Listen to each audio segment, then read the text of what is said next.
All right, everybody, welcome back to Everyday Whiskey. I'm Dan. And I'm Mike, and this week we are doing a little Whistle Pig episode. We kind of had the realization we've never exactly featured them on the channel.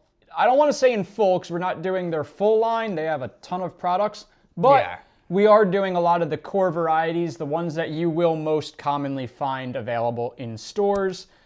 You know, outside of their special editions, like they did a special edition with Traeger, Pit Viper, Liquid Death, which Liquid Death. They did. we that do one. actually have that one. Do we have that one? So if I could show you, well, maybe we'll feature some more stuff in here. All right, So we'll see. we do have the Liquid Death collab, Okay. and then we also do have The 18. the 18-year-old rye, which was gifted to me by Mike and several of my other groomsmen for a wedding gift, which I think there's only Like a sip left, maybe? Yes. Yeah. So maybe, like I said, well, depending on like how this episode goes, maybe we'll break that one out as the last bottle we drink today. So now we're adding stuff. We were honestly, legitimately not planning. I forgot that, you have way too much fucking whiskey in your house when you forget you have things. And then there's one bottle in here. We're not going to say what it is until we bring it out, because I would like to say it's probably their third priciest item and probably their weirdest item. I think so.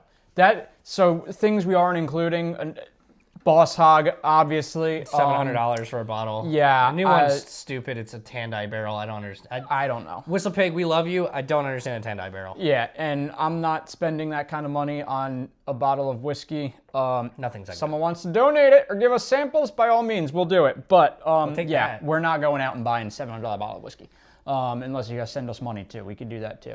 But anyway, yeah. So what do we got, Dan? We're going through So a basically, lot of the basics, right? like we haven't. So when Mike and I first started the channel, we used to do like these like tour through brands episodes where we pick a brand and we do like a bunch, and we have like 3 or 4 SKUs, and then we just rate them. Or this, even before that, we weren't rating; we were just drinking them and saying, "I like that." Mm-hmm. So we're gonna kind of go back to our roots here. We're gonna do a similar episode. So we're gonna do their entry level item, which is their Piggyback series. There is a Piggyback 6-year bourbon. This is a Piggyback 6-year rye, which was the original item. So this is 100% rye whiskey, 95.95% proof. They're one of their newest items that got released last year, which is their 10-year bourbon, which is their first jump into bourbon along with the Piggyback bourbon, which was released side by side with this. Mm-hmm. So this is like $45. This is $80. And then this is their, I believe, their latest brand collab, and that being with Liquid Death. And I got this as a gift from the same person who gave us this and the other one we're doing. Oh, it's a Weed It. He's a salesperson, so I don't want to shout his name out because some people will figure it out. Weed It and Charred. I like that. So I believe these are close to price with the 10-year rye and the 10-year bourbon. So we'll say like probably $80, I think $90. they are. They're not that crazy. And then the last one we're doing like shelves around $350 $350. A little special one there, but And the 18-year goes for probably around $400, somewhere in there. So we're gonna start off with a Piggyback rye. This is your essentially your entry-level product for them. This is your cocktail friendly. Very cocktail friendly. You'll actually notice this pretty much any bar that you go to that carries Whistle Pig. It's usually the 6-year rye that's on the menu. And then the 10-year will be oh, do you want to have something a little bit better? The 10 years usually offered. Yeah, that's definitely the most popular. From what I've seen, I've been to some more bourbon exclusive bars where they might have a couple other selections, but your run-of-the-mill joint that just so happens to carry Whistle Pig is more or less going to have this 6-year behind the bar. I don't know why I want to say barrel, but the bar. Yeah, well, I know why I want to say barrel. That's what you're going to find. Very rarely do you see a big selection back there, and it makes great cocktail. It is, from what I remember, it's great for cocktails. I haven't had the Piggyback rye in probably It's been a hot minute. Probably a few years or so. So we'll get back into it. And cheers. Again, we Cheers. haven't filmed in like a month. A lot going on. Yeah, a lot going on. Which I'll make a post about some stuff. All extremely good stuff. Very good stuff. The biggest two things, Yeah, you know, I went on vacation. As soon as I got back from vacation, Dan went on vacation. Prior to that, work has just been wild for both of us, to say the least. This was supposed to be the slow and easy time of year, but it is not shaping up to be that at all. I really always have loved the nose on this because it's so good. It's like spiced black tea. That's an excellent descriptor. Yeah. It is like a spicy black tea. That is really spot on. Shit. It's just a very good rye. And it actually has like this is held. You've had this bottle for a while. a couple years. This is held up really good. It almost like has like a really good bourbon sweetness to it, and then you get you get kind of all of the anise and those herbal and like baking spice notes at the back end. Yeah, wow, I gotta start getting this a little bit more. And like Whistle Pigs come down in price. That was always the catch with this brand is like they make a really good product, but they're expensive. And like Widow Jane was the same way, and they're starting to do the same thing. So like this used to be like $55 on the shelf. Now they're coming in at a price where these can shelf at like low 40s. Yeah, yeah, this is not that astronomical anymore. Or okay, astronomical is over exaggerating. This is not as expensive as it once used to be. And the 100% rye is great. It does not. Oh well, that explains it. It is only 96 proof. Yeah, it's lighter. For sure. It's been a while since you and I have really drank under 100. Dusty as shit. But that 100% rye, like that is good. It's really good. It's amazing how they get some of that bourbon sweetness in there, despite it being 100% rye. All right, scoreboard. Whistle Pig. I shouldn't say bourbon sweetness. What I should say is a sweetness that's indicative of what you would taste in a bourbon. Exactly. That's the better way to put it. Yeah, I don't want to say bourbon sweetness 'cause it's not bourbon, it's a rye. But it's that indicative sweetness you would get. I'm going to go... I like this. Holy shit. I forgot we were scoring it because I'm like captivate. I'm just lost in my mind. 8.1. Hold on, I need another taste. Score pending. So we gotta put 8-1. You have to put the Caddyshack meme in there, like, well, I know. we're waiting. I don't want to go higher because I just feel like I don't think it's higher. Yeah. And that's no disrespect to Whistle Pig. It's just not higher than that. But I also don't feel comfortable going much lower because it's very good. It is very good. It's a very sweet rye. And this is exactly where we wanted 8 to land, kind of. 10-year Whistle Pig bourbon double barrel. So it's 88 proof, so it's a little lower proof than like what Mike and I might prefer. It is double barrel finished, so it's the Vermont barrel number 1, which is the snout, and then the Vermont barrel number 2, which is the tail. So pretty creative, kind of funny. Love the nose. Ooh, dude, it's like cheesecake. Yeah. It's like cheesecake. A little more on that, like, perfumey end? I get cherry cheesecake. Yeah, I mean, honestly, you're kind of spot on tonight with your nose. It's very good. It's very, very good. It's a little light. But I think I think it's just the proof. The proof isn't that high. Yeah, what was this one again? 88. It's a little low. Oh, God. I think it's lacking. Yeah. I think it's lacking a little body. Vermont Oak 1, Vermont Oak 2. That's the problem. I think the nose was fantastic. It tastes very good. Like it's very good flavor. I just think the flavor's good, but it tastes like diet bourbon because it's so freaking light. It reminds you of like drinking a Diet Coke. Like you're happy to drink a Diet Coke, but you're still kind of bummed it's not a regular Coke. There is no body to it. Like it falls off completely. I'm sorry, Whistle Pig and Dave, but there's no body to this at all. I would say I think the flavor is outstanding. Mm-hmm. If it had a little more structure to it, I would be like, okay, this is like mid-8s. But for me right now, this is like a 7.6. Wow. You're going to have to math. All right, where are you at? A 6.8? 6.5. So we're gonna go with a 7.1 because I don't want to go with 7 flat. 7.1 out of 10 on the 10-year bourbon. I am not a fan. I think initially you were like, "Wow, this is." You're gonna say it was like good, and I think I don't think you got to the end of the actual pour. Yeah, and then it drops off. It just is. Yeah, this is not. I don't know if I can. What did you say the price is? It's like 80 now. I can't recommend it. I'm sorry. I can't. You cannot afford. Not for 88 proof. All right, that was rough. So next we're gonna do, and I'm gonna be completely transparent. Mike hasn't had this. I have not. I have had this, and I am an absolute fanatic for this whiskey. So Good, that gives me hope. But this is another one, 86 proof. What the fuck? The key with this is the char and the wheat. Which is good. It does something that they didn't do with this. this. That's good. That'll give body. Also, but like, why the fuck are when they do going their so brand light? deals, their bottle toppers are the best. Mm-hmm. So they did a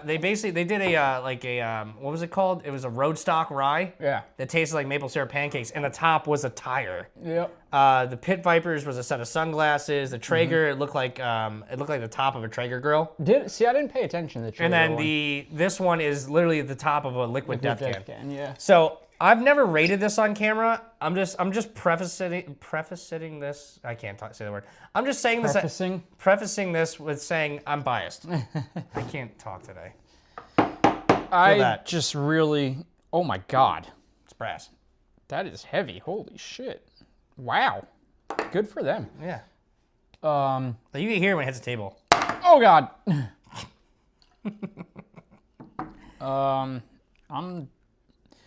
I'm not gonna lie, I'm skeptical because of the proof, but I trust your. Wait till you trust you. Just smell it. I know, I trust you. Smell it. You're gonna love it.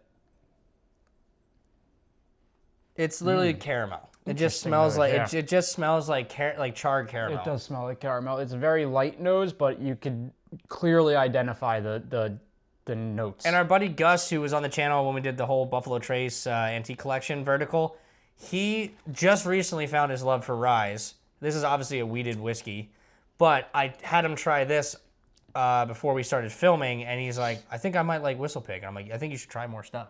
Yeah. Okay, I see what you're saying. The flavor is there.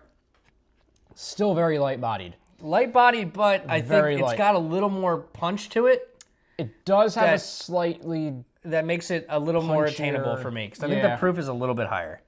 No, I think it's actually lower. It's 86. Oh, wow, yeah, it's lower. Never mind. Yeah, what is with them doing these low-proof... Well, this is like I think this is them like dipping their toes in the water 96. of bourbon, because like this is like Whistlepig did not do bourbon up until 2 years ago. That is It was true. not a thing.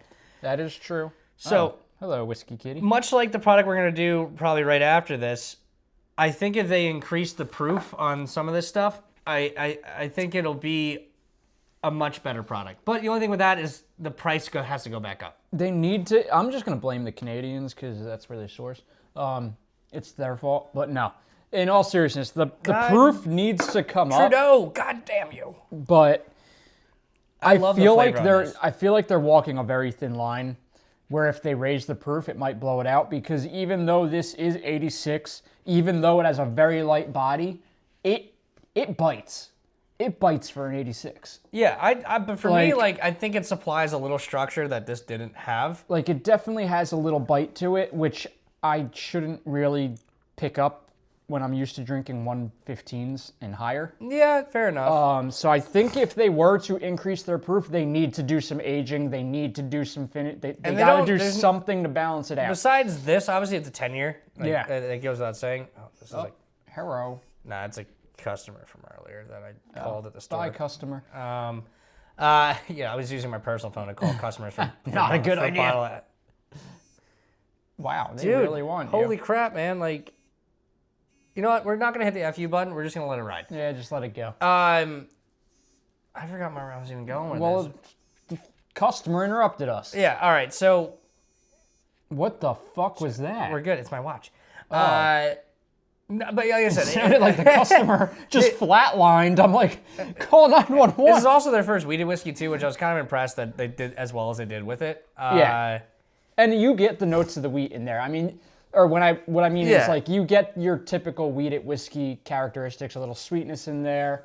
The oak is prominent. I like it. I'm still not super high. I'm at like a 7 flat. I was at a 7.4. So 7.2? 7.2. Yeah. We'll do 7.2. I will say though, props for this freaking cap, man. This thing is solid. You know what would have been cool? If they kind of did one of those things where they give you a spare cork with it and make the first one an actual like that pull would be tab. Dope. That would have been sick. Now for this, we need to pull everything off the table. Yep. It's a big boy. I think for the length of video-wise, we skipped the 18-year because you know that's good. Yeah. This is the weirdest thing they make. And thank you again to my buddy who gave this to us. This is the piggy bank. Yeah. Quite literally. Wow, they got all kinds of fucking words on here. No. This is all tasting notes. Don't look at that. Okay, don't look at that. It's gonna ruin the surprise. Okay, so collector's edition, hand bottled and wax sealed on the farm, which is in Vermont, as we said before. Yep. All right, so yeah, just. and the top of it has a coin slot. That's fucking hilarious. All right, and further ado, I give you a gold-plated pig. A gold pig. It's a gold pig. This is wild. Yeah, it's heavy. It's actually like... This is freaking wild. Gold pig. It's very cool. I almost, like, kind of feel bad opening this. Well, I'm surprised the donation, like, he didn't crack it himself first. Like, he's giving us first crack on a donation bottle. That's kind of impressive. Yeah. Yeah, it's definitely hand wax. That's a lot of goddamn wax on there. Jesus Christ. The guy washed his hands and did it. This guy got a little carried away. This is more waxier than Maker's Mark. We're gonna stand by. We're gonna have to fast forward through this bit.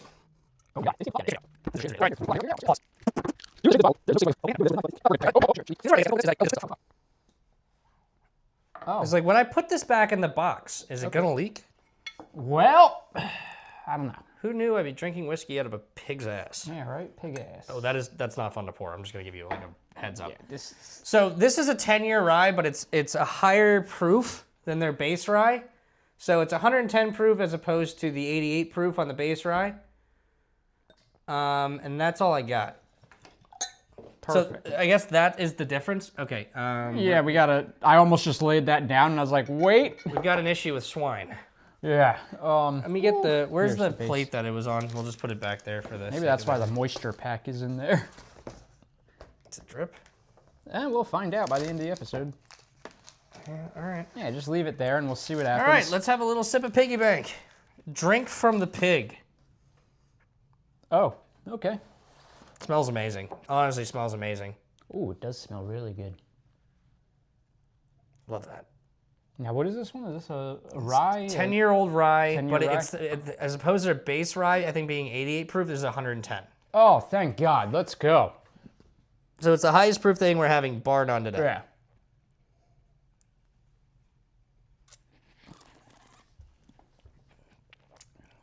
Ooh, that's nice. Now That's we're what we're talking. talking about. It's a shame you got to spend almost $400 fucking It's like dollars to drinking. get a good It's product. like, dude, it's like drinking rye bread. It's so much caraway. This is so good. This is really good. I like this one. Hold on, Again, let me like I think you're paying more for the bottle here, but the bottle is cool, so I would pay for the bottle. Cause like if you have a party at your house and you're like, hey, do you guys want to drink out of a pig ass? And then be like, what the fuck? And then you show them this, like, oh, I'll drink out of a pig's ass. You know what? You could also get like a fucking glass cutter, and you could turn this into a funnel. You know, you drill something in its head, and then you could get a fucking beer funnel going on. All right. It's good. This is tasty. This is what they need to do with the rest of their products. Because it's a shame you're 100% paying for the package on this one. I already know it. But you shouldn't have to spend that kind of money to get this quality of a product. I will say, if we're just judging the liquid here, it's the best thing we had all day. Oh, yeah. I don't know. I'm kind of up there with the 6 here. I'm almost on par. I was at an 8.3. I'll give it an 8.3. All right, we'll give it an 8.3. I'll give it an 8.3. They could have it. They could do an 8.3. That's perfectly fine. Howdy. Oh, you're good, baby. We're about to wrap up. Yeah. We drank out of a pig's ass. We did drink out of a pig's ass. Oh, God. Good thing is, it didn't taste like pig ass. All right, so 8.3 on the piggy bank, which does make it today's winner. It does. The real winner of the day, though, I think, is the piggyback rye. It really is. I don't know was how they very knocked good it for the out money. of the park with that, and then everything after that just kind of Flat. Yeah, I mean, I don't know. They got to listen, Whistle Pig, Davey boy. Why do you keep saying Dave? Because it's Dave Pickerel. Oh, Davey. It's like Davey boy. You might want to not source from Canada anymore. Just saying. I don't know. I'm a nobody. You don't got to listen to us. You're probably not going to see this, but I'm just saying, Canada don't know whiskey. They definitely don't. The Bourbon Premium's good. It's just, whatever. Yeah. All right. So I hope you guys enjoyed this episode. Mike and I do truly love Whistle Pig. Like their 12-year-old world rye might be one of the best ryes. They have so many market. hidden gems, but then like their everyday line is just needs a little improvement. Yeah, well, besides the Piggyback series. The Piggyback's fantastic. Which I think we need to revisit this episode and do the Piggyback bourbon. Yeah, we should try that. We should try that. Yeah. But all right, everybody, thank you for everyone who made it this far in the video. Please like, subscribe, make a comment on the channel, and yeah. Cheers. Bye.